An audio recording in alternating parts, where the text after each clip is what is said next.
Karibu viwanjani. Timu ya KCB ilipata ushindi wa 3-1 dhidi ya Kenya Prisons kwenye mechi ya mchujo wa volleyball iliyoandaliwa katika ukumbi wa Kasarani hapa jijini Nairobi.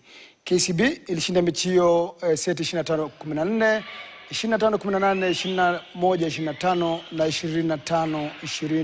25-22. Kwenye mechi nyingine, mabingwa watetezi Kenya Pipeline ilitoa ushindi wa 3-0 katika mchuano ambao uliandaliwa papo hapo.